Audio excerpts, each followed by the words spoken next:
How's it? And what do you know? We are back to doing 2 workouts a day. My word, does that make me feel good? I feel great, I feel healthy, I feel energized. I feel better than I do when I don't work out, when I do 2 workouts a day. That would actually make sense though, wouldn't it? I mean, no workouts, 2 workouts. You know, it's like the more the merrier. Well, what do you know? We did back and biceps. So again, it's second movement of the day, and then you get hit with a back and bicep, which might just be the top 2 muscle groups to work, in my very humble opinion. So what did we do for back and biceps today? Well, let me inform you while you enjoy the visual aid. So we started off with a little bit of lat pull downs. Kind of heavy, more so like just squeezing. I mean, it's heavy, it was heavy, but like it was more of a squeezed lat pull down rather than just getting it down, and then kind of partialed it out at the end there. It was a good, I like lat pull downs for my starting back exercise. I feel like it's a movement that fully works your lat, unlike quite a few movements. Like with lat pull downs, your back will kind of feel good, like the whole back pretty much. With like things that are more isolated, at least, like I don't know, T-bar rows, or you know, that sort of, or dumbbell pullovers, you kind of just get a very specific pump. You don't really get the whole back feeling, and lat pull downs, you can't go wrong with those bad boys, so highly recommend. So we did those, started with that, then we went on, actually we supersetted that with V-bar cable curls. Again, I think for warming up purposes, as well as initial pump purposes, it gets the biceps juicy. They do be looking rather, you know, ovular, just looking rather oval after a couple sets of those bad boys. And you can also go quite heavy, which I like with them, because it's quite a natural grip. It's quite a weird grip to go like directly with a bar, because if you think about it, it's kind of like twisting your wrists. Your wrists just sit naturally like there, and it kind of plays to that with the V-bar. So highly recommend. That was our first bicep movement. Then next, I do believe we supersetted a little bit of dumbbell pullovers with a little bit of just standard curls. Again, we went heavy as I can with both of them. So it was quite a just heavy based workout rather than, no, it wasn't. It was just my working sets have gone heavier, and I'm not used to thinking of that as a working set with that weight. But it is a working set. I'm doing the same amount of reps as I would with a different weight, like previously when I was leaner. Yeah, brilliant. No complaints with that. The dumbbells, the bicep curls, I really pushed myself with those. And so biceps, I have a weird relationship with them. See, it's a nice movement to do. However, it can be very boring, very boring.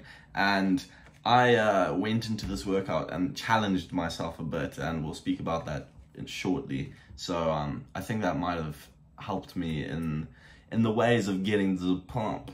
So whatever.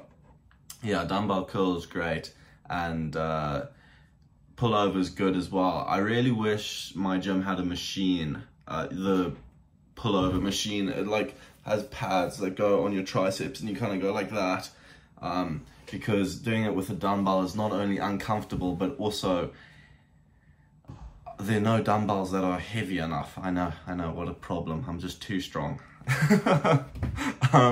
But it is what it is. Hopefully when I get back home, there should be a substitute, or at least heavier weights. Now, that being said, we went and finished those off, and we did another superset, I believe. We did T-bar rows with, we did T-bar rows, and we did rope, you know, these things, I forget what they're called, both of which good exercises, you know. T-bar rows for that upper back, you're never complaining with that pump. I went heavier again. As of last workout, I realized that 2 plates was no longer cutting it. That was just a bit of like me getting stuck in my previous ways, and I needed to up the weight because I can do the sufficient amount of reps with 3 plates, and I just, you know, was so used to doing 2 plates, I just hadn't gone up. And we went up, and it was good, you know. It was a tiring movement, but it's brute force, and we like that. It makes you feel like a man after.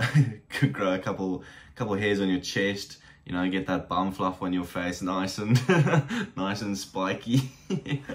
And then yeah, good back workout and biceps. Posing also rather naughty, if I do say so myself. The back veins are looking vascular as per usual. Kind of annoyed with the back double bi, because I need to get a good shot of that, because I don't actually know what it quite looks like.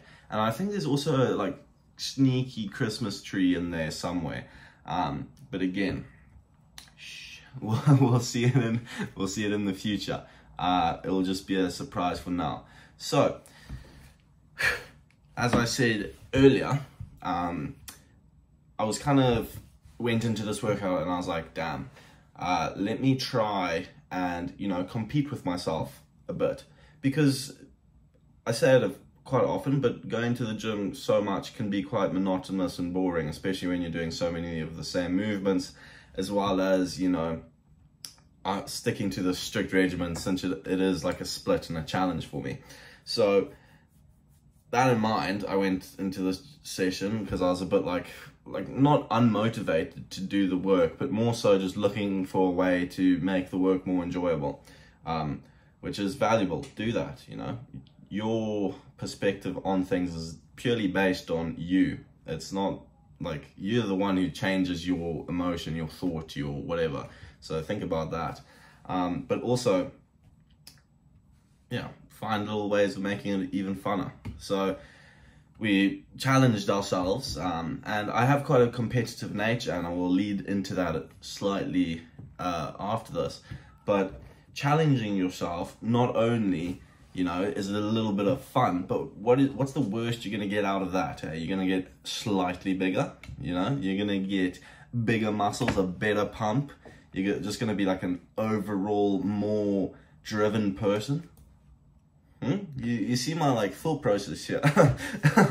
I mean, this is how I'm trying to like figure it out and trying to motivate. Well, not motivate. I don't like the word motivate, but it's how I've been doing it. And you know, it's been working pretty good. At least today it worked really well. Pushed a real sweat. And then with a like competitive nature, I think, you know, it's not necessarily I think it's very important to be competitive, especially with yourself, like I've just said, and you know, keep trying to improve and be better than you were yesterday, sort of thing. But then again, I also don't think it's good to just be like competitive in every regard, because let's face it, those people are just annoying. Like, be competitive, but you know, be competitive in yourself, you know, like keep it within you. Don't like go about, see someone eating an ice cream and challenge them to eat it faster, because let's be real, the person's probably gonna look at you, think, who the hell is this fella, and like slap your ice cream out your hand. Don't be that dude. Eat your ice cream in silence and challenge him without telling him. But I think you kind of get what I mean. Like, there's no harm in being competitive and like challenging everything, and I think if anything, it's probably a very good way to drive yourself into improvement. But don't be annoying about it. So anyway, I hope that's been a little bit of food for thought. But that being said, take everything I say with a grain of salt, because I am no doctor, no teacher, no physicist. Ooh, new word. I'm just some fella. So, you know, I hope it's at least you can implement a smidgen into your life, and if not, food for thought. Well, anyway, thanks for watching, and we'll see you tomorrow.